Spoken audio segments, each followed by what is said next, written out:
Morning, good afternoon, or good evening, depending on when you're watching this. It's really good to be back in the chair, as it were, and I'm happy to be back because I've been away. And one of the things I want to emphasize or talk about is preparation for meditation. I was fortunate enough to have a week in a friend's shepherd's hut, and one of the things that struck me was how easy it was to meditate because very few distractions. It's a very basic place, and in a way, there's not much else to do. So I very easily slid into doing more meditations, and often just doing short 20-minute you just fitting in because, well, there's a break, before I'm going to do whatever, go for a walk or whatever it was. And it really struck me that, well, this is the sort of the time layout, the way to be that really helps. Good morning, Carol.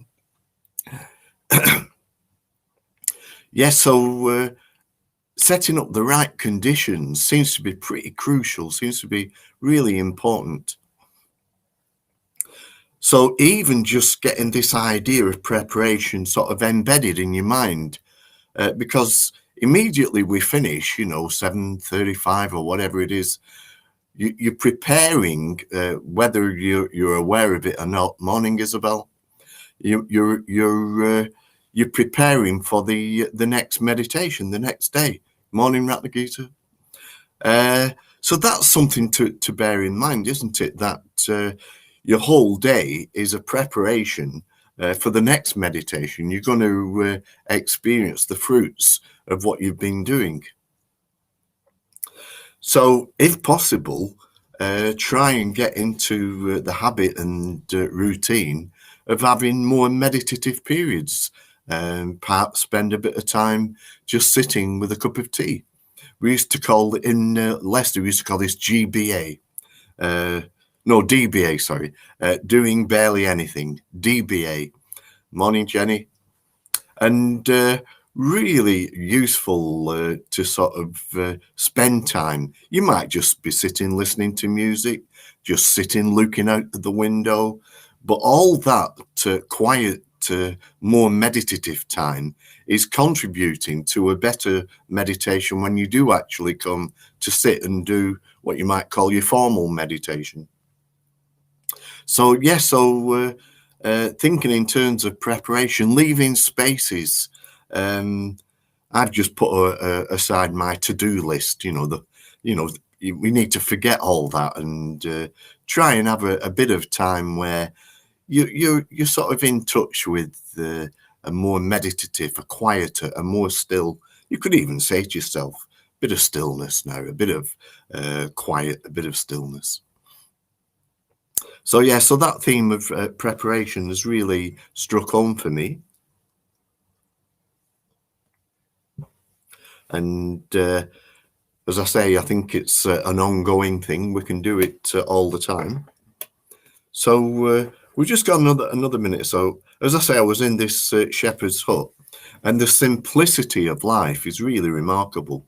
There's not much happens when you're sitting alone in a hut at the end of a field. You might hear a bird on the roof, and that's about the biggest excitement. But it is conducive to just allowing yourself to slide into meditative states. And that is really wonderful. It's a shame that often our meditation can seem a bit sort of squeezed in between activities. We tend to be too active and not allow time.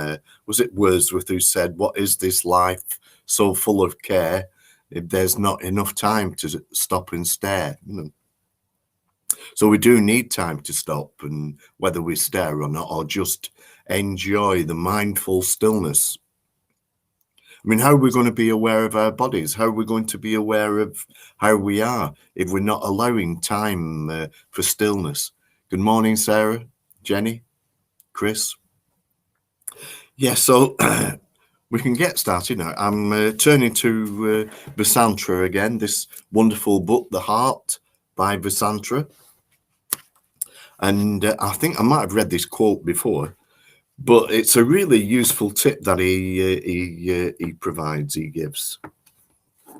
So he says, use dead time in a traffic jam, waiting for a bus or train, in the departure lounge, waiting for your computer to boot up, and so on, to do a mini meditation on loving kindness. With practice, rather than being times when you become impatient or just dull out and become unaware, these periods of waiting can become rich and enjoyable. Rather than being at the mercy of the external situation, you are using the time for something that will benefit you and others. So yes, recognizing, this is what we call dead time. I can use this as an opportunity. Morning, Lynn. And that kind of awareness will be so fruitful. You know, the awareness of, oh, now I've got space to be a bit more aware, a bit more in touch with that desire to develop loving kindness. And it does sort of demand a degree of awareness. You know, we need to be aware, oh, I'm in this particular phase. So yes, so all this is all about preparation. And one of the things that I know I harp on about it, but when I used to work for Breathworks, on the hour we would stop and we would have a 3-minute mindfulness or breathing break. We would just stop and meditate for 3 minutes, which doesn't sound long at all, but it really is long enough to change your mental state. When you emerge from the 3 minutes, you feel refreshed, and the anxiety or the rush that was going on before has sort of dissolved and gone away. So if there are opportunities, and there must be, to have short meditations, I would definitely think in terms of fitting those in. I think very often we're sort of stuck with an idea that meditation is that 40 minutes you do in the morning or whatever. But no, you can slip into it. I mean, even in the queue at the supermarket, if there's a few minutes, a minute or two, yeah, just get into that and allow yourself to be a bit meditative. And especially if you can return to the morning meditation, the loving kindness that you were trying to develop and radiate out, as it were.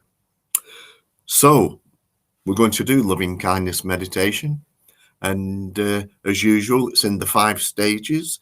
The first stage, focusing on ourselves, really important that we do develop a true loving kindness towards ourselves.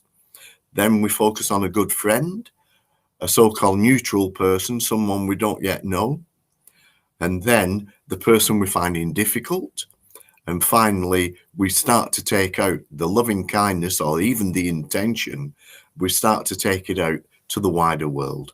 We want people to experience peace and love and friendship, and for their lives to be going well. So yes, so a beautiful practice. And yeah, I'll guide us through. But just a few minutes to set us up.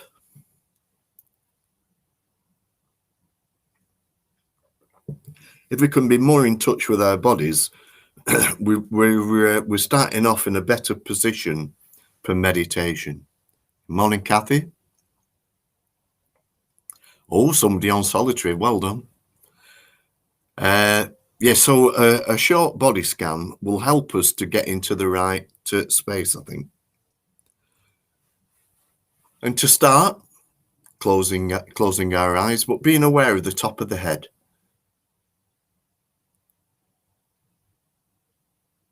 Looking for any sensations there. Just being aware of that part of the body.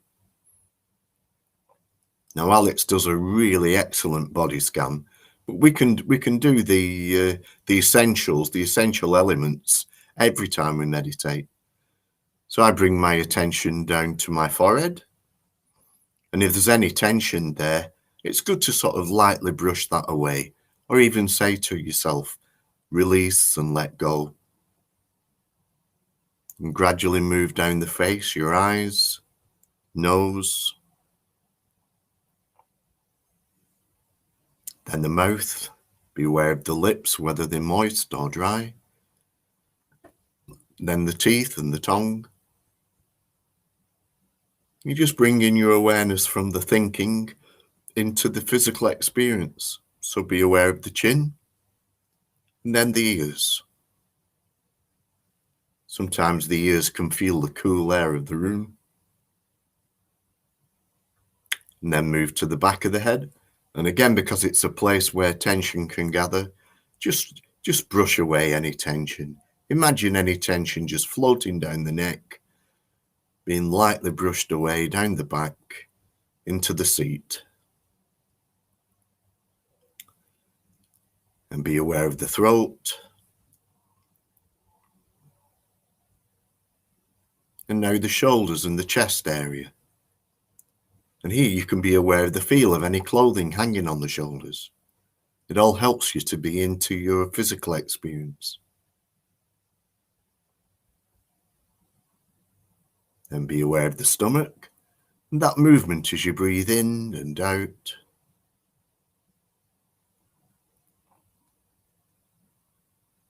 And the groin area and the buttocks. And it's good if you can have a sense of how it feels to be sitting on something. Is it comfortable? Just bring more awareness to that experience.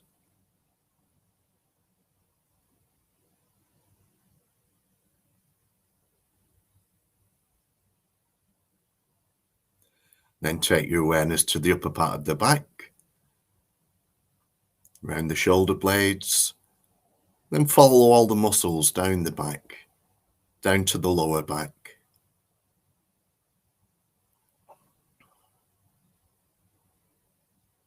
Then be aware of the hips. And now the upper part of the arms. Again, being aware of the feel of any clothing as you follow the arms along to the elbows, the forearms, and along to the wrists. Then be aware of the hands. Are they warm? Are they comfortable? Do they feel a bit grubby?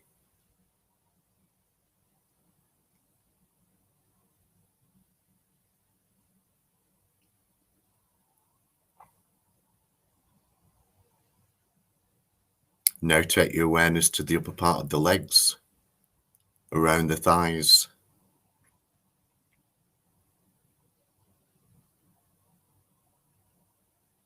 And follow the legs along till you get to the knees. Again, being aware of the feel of any clothing. And follow the legs down, the shins, calf muscles, to the ankles. And just pause at the ankles. They do so much work. Just rest a moment with the ankles.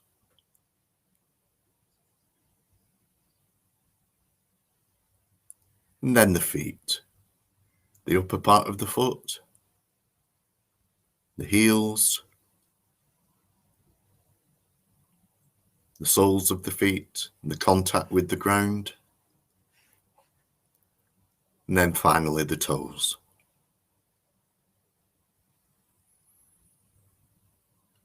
Now have an overall sense of the whole of the body and the position that you're sitting in. And start to focus in on the breathing process. Just earth yourself, just be in with your breath.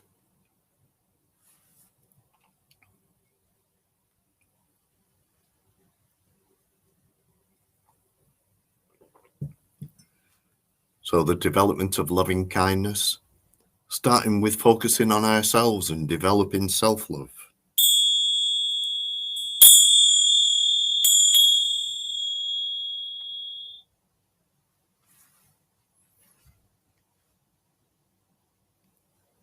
So you could drop in a phrase, something like, may I be well, may I be happy, making progress, and wait for some response from your mind.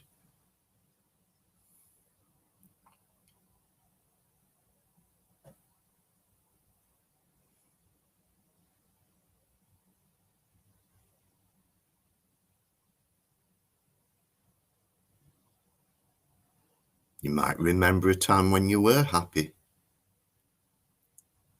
Maybe something recently made you really pleased and happy. Like when I got home yesterday, there were flowers and a present from Lynn and Joe. So you can reconnect with those feelings of joy.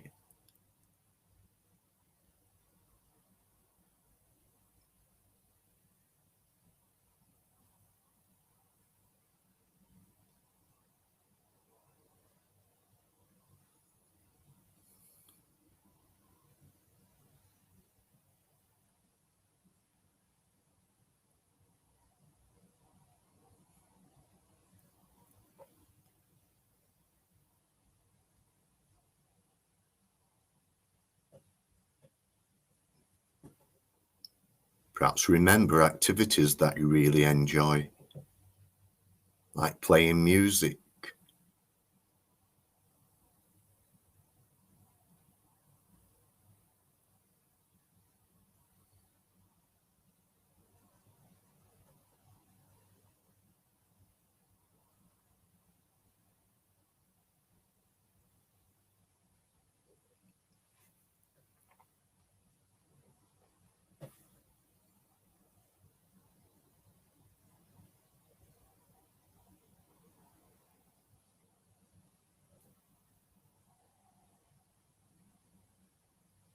getting in touch with gratitude.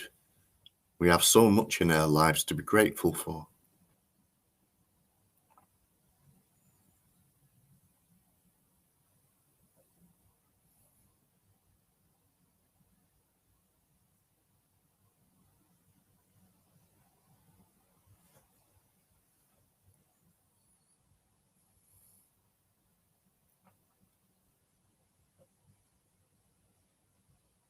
Sometimes it can help to remember things people have said about you. Your friends might have rejoiced or shown appreciation. So just savor that, remember that, let it in.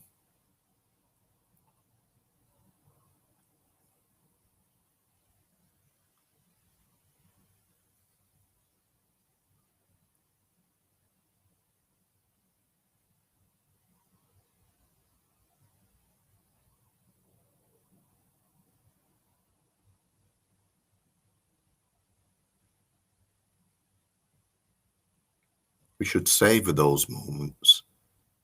Ratnagita left me some flowers yesterday. So that's not something to let go too quickly. Just savor and enjoy the moment.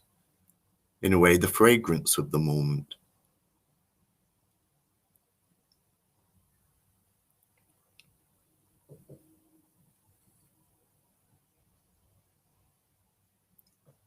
So may you be well and happy, remembering happiness, reconnecting with joy.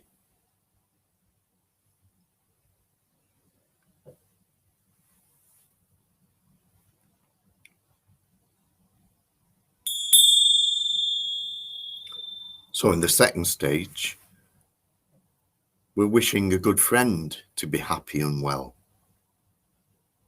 So in our imagination, we might see them, especially see them in the smiling, happy mode.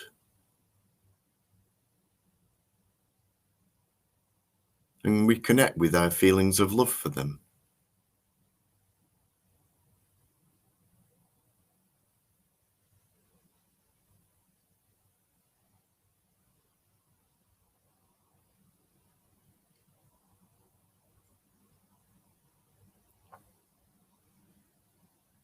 So we want them to be happy, happy in their terms, what makes them happy.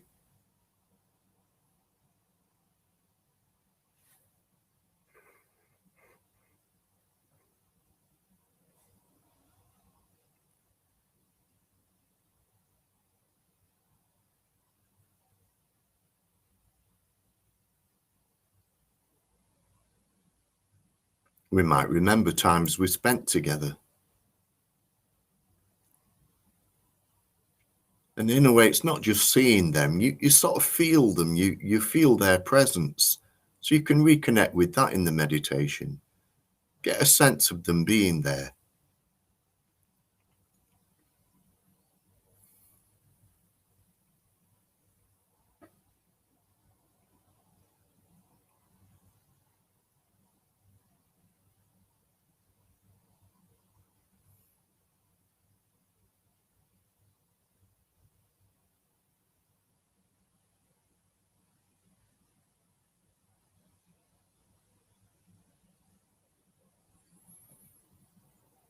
And we have the opportunity now to tell them we like them. That is so effective, so special when somebody says they like you. You might even be brave and adventurous enough to say, I love you. And then look for the response.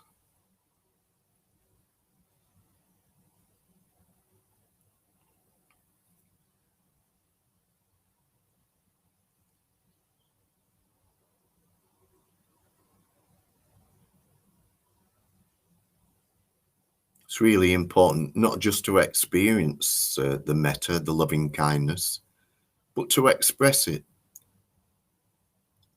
So, presents. I was really pleased to get that present yesterday in the post. And I felt a real connection with Lynn and Joe. So that is something to really take to heart.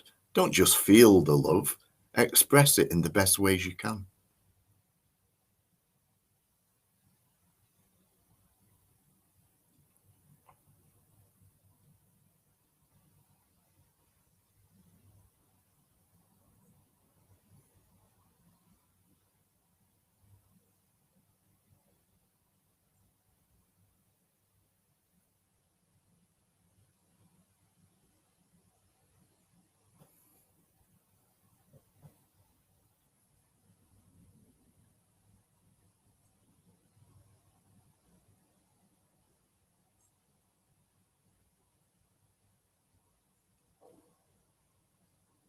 Maybe you can rejoice in particular qualities they have.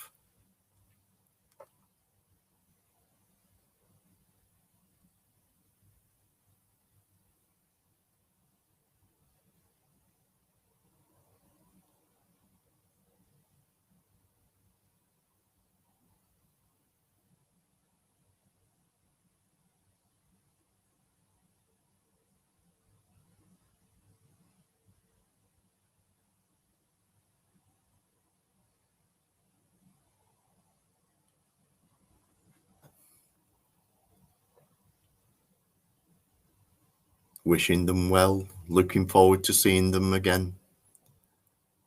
Undertaking to keep in touch the best ways you can.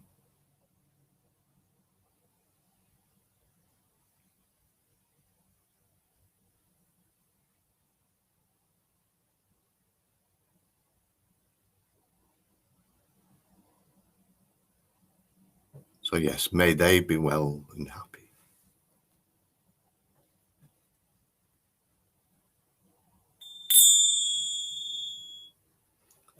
Now in the third section, we're focusing on someone you could call a neutral person, someone you see regularly, but you don't have feelings for either way. Might be the person who serves you in the supermarket or at the petrol station, or you just pass them regularly. But now you try to make them more of a person. So they might be neutral to you, but they've got family and friends. They won't be neutral to them. So perhaps in your imagination, you can start to flesh out or fill out their lives.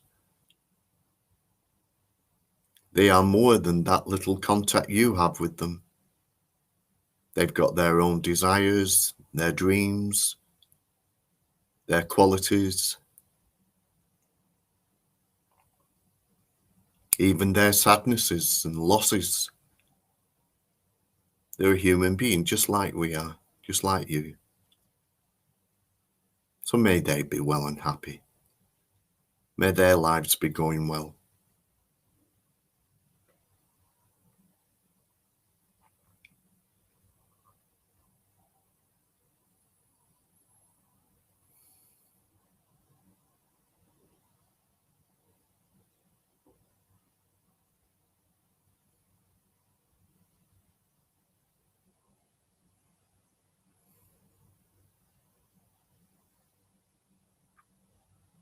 In your imagination, you might initiate a conversation. Maybe you start to smile at the person as though you know them.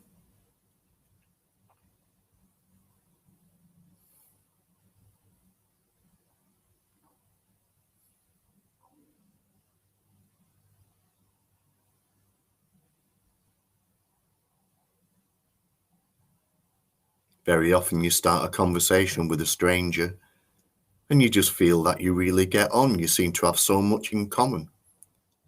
So it just took that moment of bravery, that moment where you decided to initiate a conversation.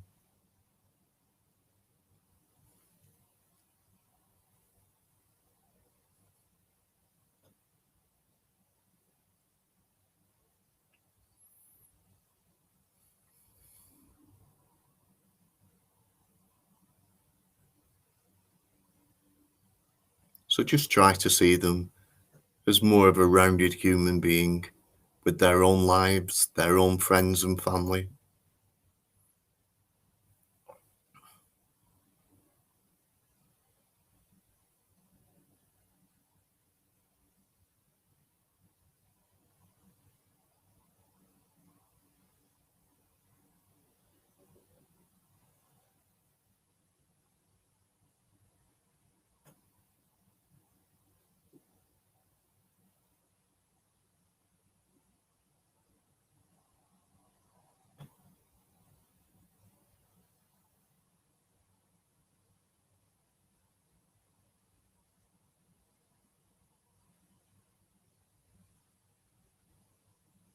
So even wishing them well in our meditation can have an effect.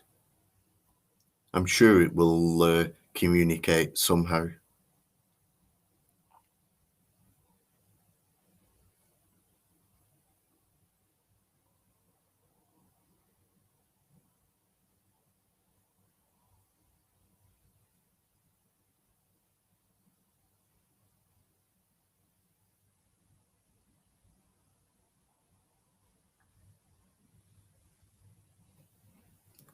So may they be well. May they be happy, making progress with their lives. May they feel loved and effective.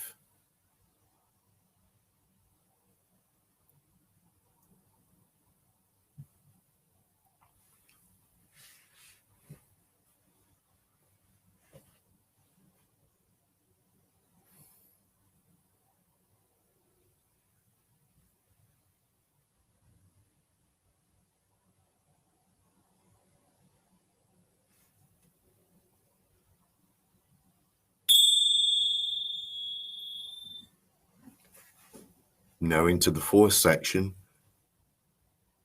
This is the person we've got difficulties with.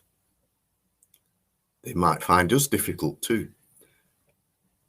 And there's two ways to approach it. You can approach it by being focused on them, trying to see good in them, having a different perspective. Or you could start by looking at yourself and your own feelings and deciding, well, do I want to carry on feeling these difficult emotions, feelings, or can I set about changing them? Even deciding might have an effect. And then when you do focus on the other person, well, yes, there's difficulties, but there's much more to them. There's more to them than just the difficult relationship you have with them. So try to broaden out your perspective on them. Remember, well, they're loved, people appreciate them. They might have friends and family who think the world of them. They don't experience your difficulties at all. So without denying that there are difficulties, you can broaden out your appreciation of them. See them in the bigger picture.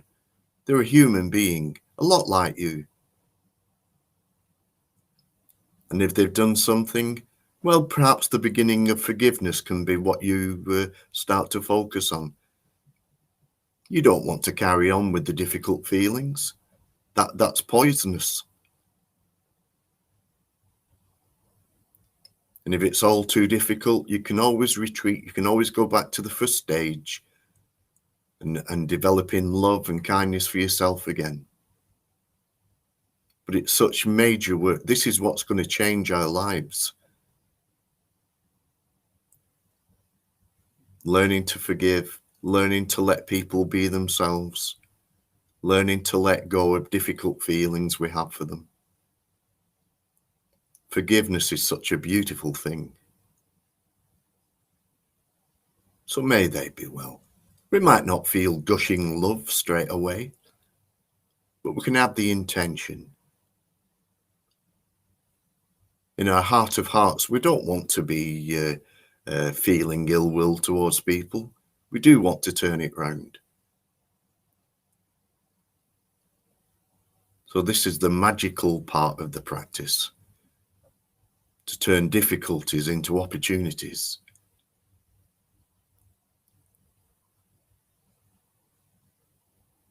We wish them well. We let them get on with their lives, and we let go of difficult feelings. We become big enough, big-hearted enough to forgive and move on.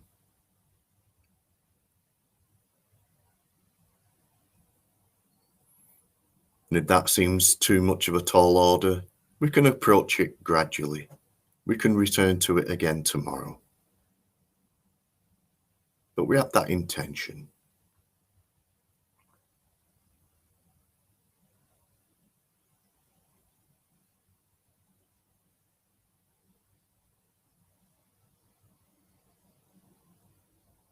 May they be well. May they be happy. May their lives be making progress. May the difficulties I experience be dissolved.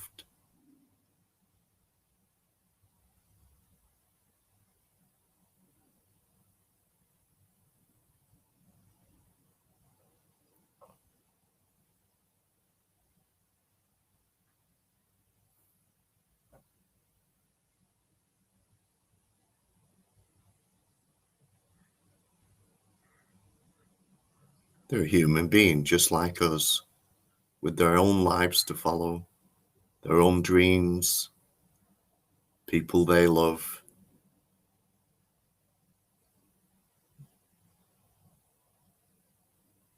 So we wish them well.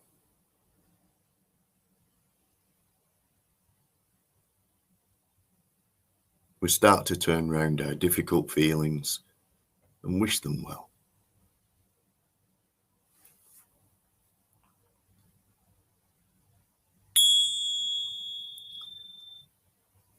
Now, in the last section, we're starting to take out the feelings or the intentions of loving kindness, and starting with the first four people, ourselves, the good friend, the neutral person, the person we find difficult. We reconnect with those people, and then we start to move outwards.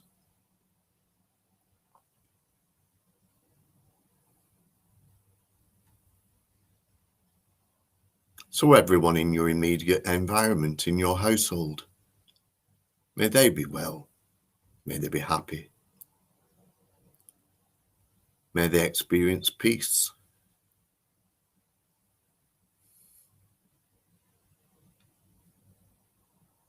And then moving out into your neighborhood, your immediate surroundings. You can imagine the people getting on with their lives, going off to work, to the shops, whatever it is. May they all be well. May they all experience peace and love and the sense of their lives moving forward.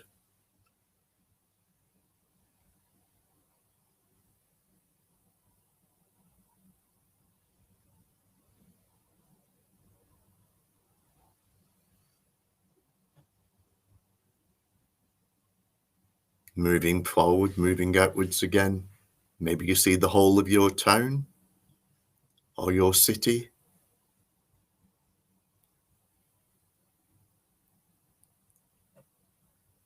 the whole of the county, whether it be Yorkshire or Lancashire, Nottinghamshire.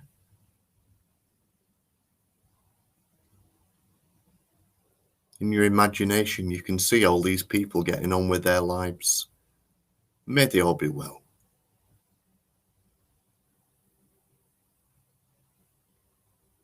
If you want, you can go to places where people that you love, where they're getting on with their lives. You can visit them.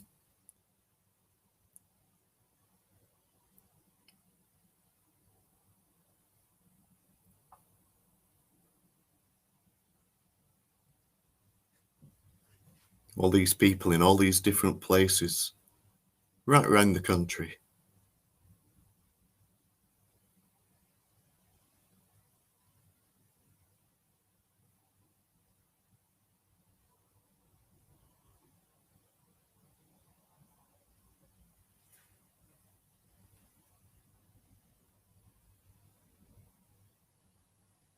And looking beyond this country, we can move right across Europe. Just seeing all those people driving cars, going about their business, may they all be well.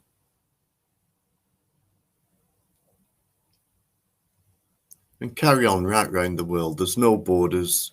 We don't have enemy countries. I have a good friend in Moscow in Russia. I used to be very friendly with an Iranian friend.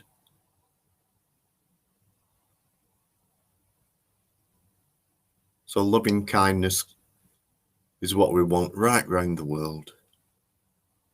And include the animals. Every living being, may they all be well, may they all be happy, making progress.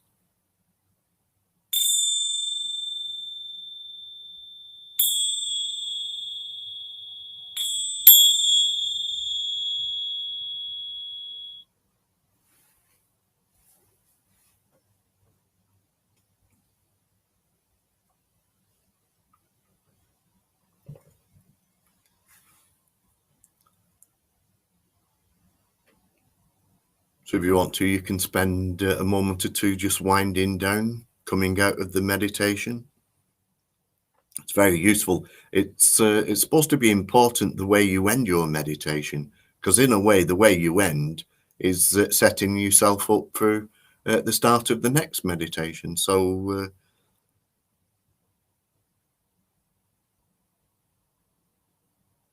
this is loving kindness in action, I suppose.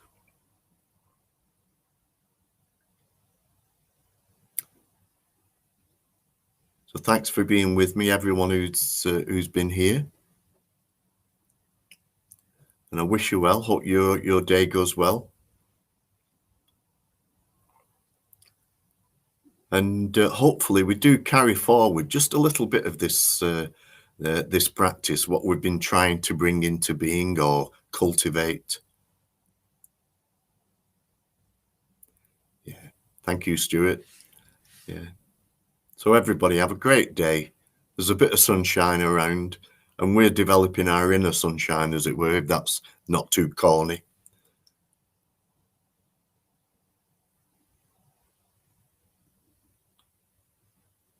Yeah. May everyone here be well, happy. Thank you, Isabel. Thank you, Philippa.